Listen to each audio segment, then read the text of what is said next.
जन दरिया वंदन करे, पल पल बारंबार। नमो नमो हरि गुरु नमो, नमो नमो सब संत। जन दरिया वंदन करे, नमो नमो भगवन। आने में पद परकाश के, दायक सतगुरु राम। अनंत कोटि जन साहि के, साहि करूं प्रणाम। शरणु सतगुरु दयाल को, मुख हृदय हरि नाम। नित्य प्रति संगति साध किया, जीवन मुक्त सुख राम। सब धरती कागज करूं, सब बन कलम कराय। सात समुद्र शाही करूं, श्री सतगुरु गुण दीक्षा में जाय। सवाने राम राम राम राम राम।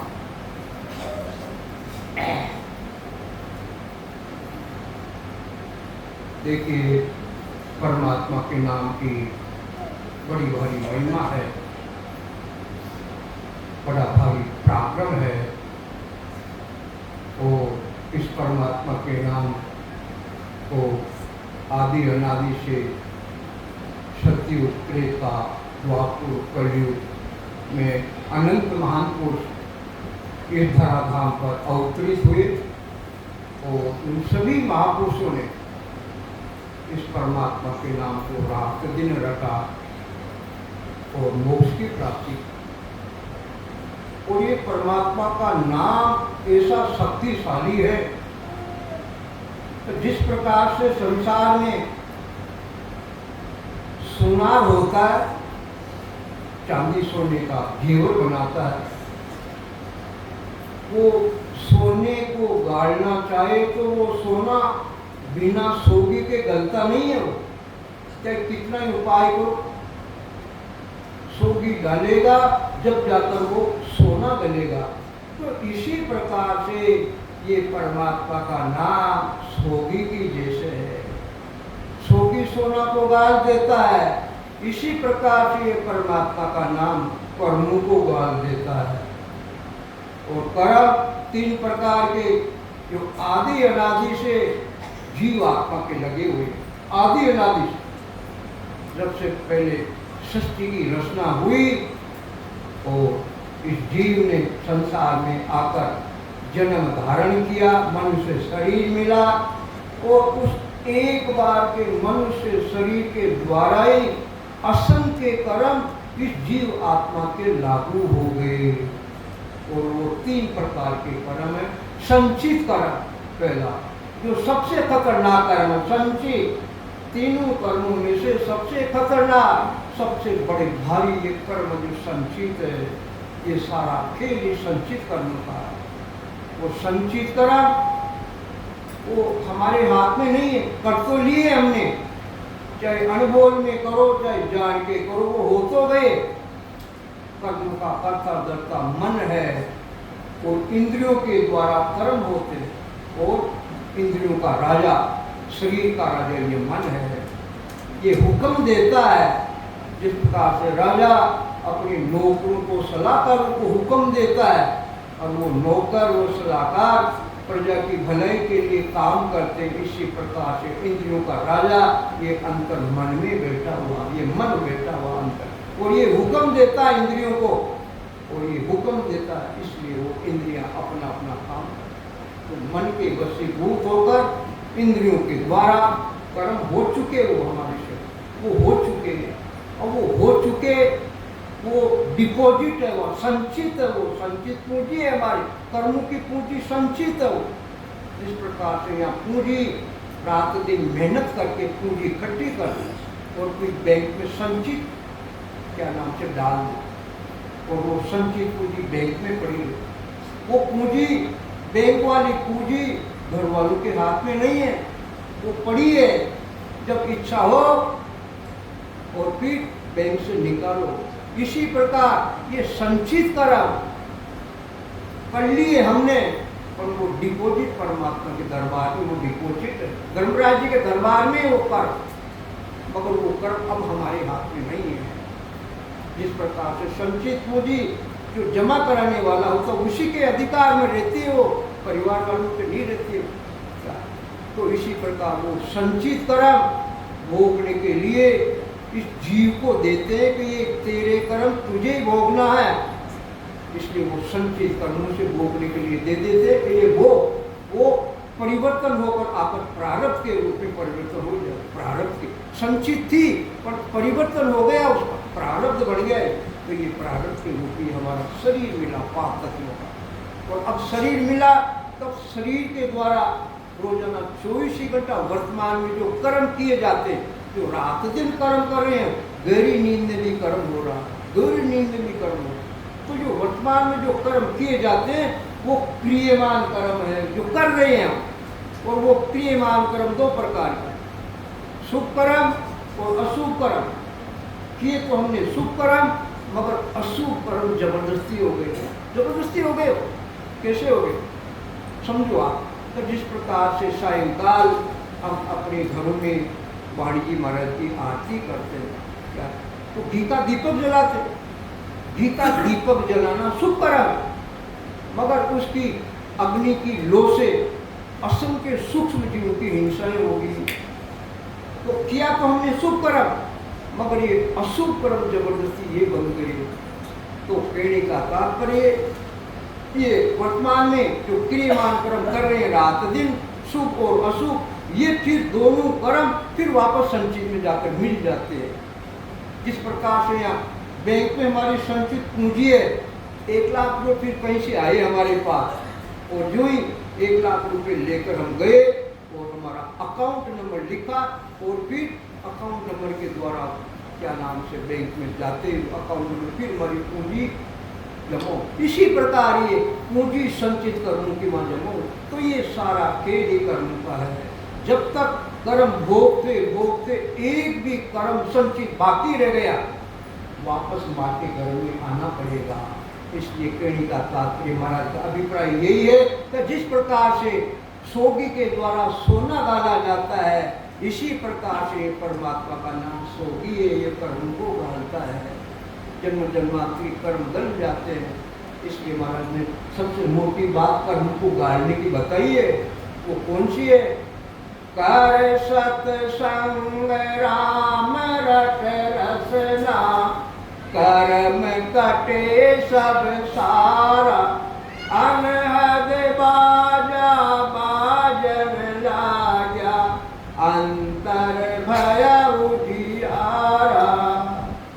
कर सत्संग, सत्य का साथ करो, सत्य का संग करो, सत्संग करो। ये अभी जो वाणी जी महाराज का पाठन हो रहा है, महाराज के अनुभवी वचन सुन रहे हैं, ये सत्संग नहीं है। इसको आप सत्संग मत मानना, ये संगत है। संगत में और सत्संग में जमी आसमान जितना अंतर है। संगत चोरों की होती है, संगत साहूकारों की होती है, संगत जारों की होती है और संगत संतों की होती है। तो ये अभी ये संगत संतों की चल रही है, ये सत्संग नहीं है। इसको सत्संग मत मानना। आप इसी को सत्संग मानकर बैठ जाओगे तो फिर वो सत्य का साथ नहीं करोगे तो फिर डूबना पड़ेगा। इसलिए असली सत्संग क्या है? पहले तो आत्मा सत्य है, आदि अनादि से ये आत्मा सत्य है। ये इसको अग्नि जला नहीं सकती, क्या नाम से तलवार की धार से कट नहीं सकती, जल इसको गाल नहीं सकता, हवा इसको उड़ा नहीं सकती। तो ये आदि अनादि से ये पहली सत्य, तो ये आत्मा सत्य। और फिर दूसरा सत्य कौन सा? जब रचना के द्वारा इस परमात्मा के नाम को रात दिन रटेंगे, साथ से सूरत को लगाएंगे, मन को लगाएंगे और उसके पराक्रम से ब्रह्म बेराज से परमात्मा का देव जिसको सत्य लोक कहते, वहां से वो सत्य उतरता है। और वो सत्य कौन सा? जिसको सत्य शब्द कहते हैं, जिसको ने अंशर कहते हैं, जिसको कुदरत अला कहते हैं, वो असली सत्य वो वहां से आकर प्रकट होती। और ये हमारा शरीर, ये जीव विराट, ये शरीर है, इस जीव विराट शरीर में 3 लोग 14 बहुत समय, और जो वो प्रकट हुआ सत्य, और ये अंतर में सत्य विराजमान है, ये प्रकट होने वाला सत्य का ये सत्य अनुभव करेगा, ये अनुभव करता हो सत्य। तो वो अनुभव हो रहा 24 घंटा, फिर स्थान स्थान में अनुभव करो वो सत्य का, इस सत्य से उस सत्य का घट में अनुभव। कंठ स्थान, दूसरा हृदय स्थान, तीसरा मध्य शून्य स्थान, चौथा मुख्य शरीर का मुख्य केंद्र नाभि है, वो चौथा नाभि, और 5वां उत्पत्ति स्थान, और छठा बुधाघाट गणेश स्थान। तो उस सत्य का अनुभूति अनुभव से पुरुष के कानून में करो, और फिर वो सत्य साथ के टेके से, और वो सत्य फिर उलटता पीछे बंकलाल के रास्ते से। 2 रास्ते, एक तो शंकनाल का रास्ता, पूर्व की साधन शंकनाल और पिछम का साधन बंकनाल। वो सत्य फिर नीचे शेष के लोग को पार करके और बंकनाल से फिर वो सत्य गुरु जो 21 स्वर्ग, और यहाँ मेरुदंड धर्मराज जी की नगरी, जो यहाँ सभी देवताओं की पुड़िया है, यहाँ ब्रह्मा जी का सत्य लोक है, और यहाँ पर विष्टि यानी बैकुंठ है भगवान विष्णु का लोक, और यहाँ ब्रह्मपुत्र के आसपास भगवान शंकर का कैलाश लोक, और यही धर्मराज जी की अमरावती नगरी है। और धर्मराज जी की अमरावती नगरी में जितने भी देवता उनके स्थान फिर और है। तो ये क्या नाम से विष्टि यानी बैकुंठ या त्रिकुटी, और ईड़ा और पेंगला नाड़ी यहाँ से आजू बाजू से प्रकट होती त्रिकुटी में आती है, और ब्रह्मण से सुखमना उतरती है। ब्रह्मण के 2 सिर है, सुखमना के 2 सिर है, एक नीचे शेष के 2 और ऊपर एक ब्रह्मण में, और फिर ब्रह्मण से सुखमना उतरती है, त्रिकुटी में आकर मिलती है, जो यहाँ त्रिकुटी संगम, त्रिवेणी संगम बोलते हैं। 3 नाड़ियाँ आकर मिल जाती है, गंगा यमुना सरस्वती 3 नदियाँ। जिस प्रकार से इलाहाबाद प्रयागराज में 3 नदियों का संगम होता है, इसी प्रकार यह घट में 3 गंगा यमुना सरस्वती मिल जाती है, दोनों 3 एकाकार।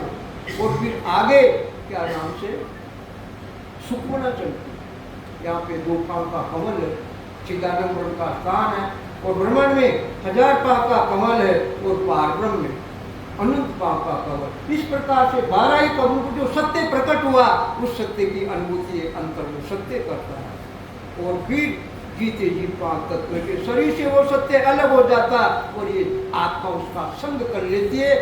असली सत्य वो है, असली सत्संग वो है, और वो असली सत्संग हो गई, उस असली सत्संग का 3 काल कर्मी अभाव नहीं होता है। ऐसी ये सत्संग है। जब ऐसी सत्संग होगी तो कर्म कटे सब सारा, और जितने भी कर्म है वो सारे कट जाएंगे, संचित कर्म गल जाएंगे, कट जाएंगे, प्रारब्ध भोग के पूरे हो जाएंगे, और क्रियमान नहीं लगेंगे। इस प्रकार से 3 कर्म का खात्मा हो जाएगा। और फिर अनहद बाजा बाजन ला गया, अंतर भया उजियाला, और अनलिमिटेड दुनिया चलती है 10वें द्वार के बाद, और उसकी क्या नाम से आनंद की अनुभूति ये अंतर बैठी वो ले रही है। और अंतर भया उजियाला, और अंतर यानी घट में प्रकाश हो जाता, ज्ञान का प्रकाश, ज्ञान रूपी सूर्य उग गया, वो प्रकट होने वाला सत्य, वो ज्ञान रूपी सूर्य है। और वो ज्ञान रूपी सूर्य कभी छिपता नहीं है, वो ये सूर्य कभी प्रातः काल उगा पूर्व में, और सायंकाल पश्चिम में अस्त हो जाएगा, मगर ये ज्ञान रूपी सूर्य जिसके घट में उग गया, प्रकट हो गया, और फिर कभी अंधेरा नहीं होगा। तो इसको कहते हैं सत्संग। ये असली सत्संग ये क्योंकि आप बाकी तो ये संगत है। तो कहने का मतलब कर्म को काटने की दवाई यही एक ही है। 8 कोर 64 गरी रसना झर लागे, सुन पांडे सुख राम गई, तब तीनों ही भाई टकोर 64 घड़ी यानी रात दिन इस रचना के द्वारा परमात्मा के नाम की झड़ी लगाओ, साथ उतार के द्वारा। पुराने जमाने में 50 साल पहले बारिश की झड़ियाँ लगती थी, आज नहीं लगती है, सभी परिवर्तन हो गया। सूर्य के दर्शन नहीं होते थे, 5-5, 6-6, 7-7 इसी घड़ी। इसी प्रकार 8 टकोर 64 घड़ी रचना जड़ लागे, रचना के द्वारा परमात्मा के नाम की जड़ी लगाओ। सुन पांडे बड़ा संसार के पंडितों से, ज्ञानियों से कह रहे हैं, आदि अनादि से संतों की लड़ाई पंडितों से, ज्ञानियों से है, कोई साधन स्थिति पुरुषों से नहीं है। क्यों है उनसे लड़ाई? कि वो 52 अक्षरों का ज्ञान रात दिन कर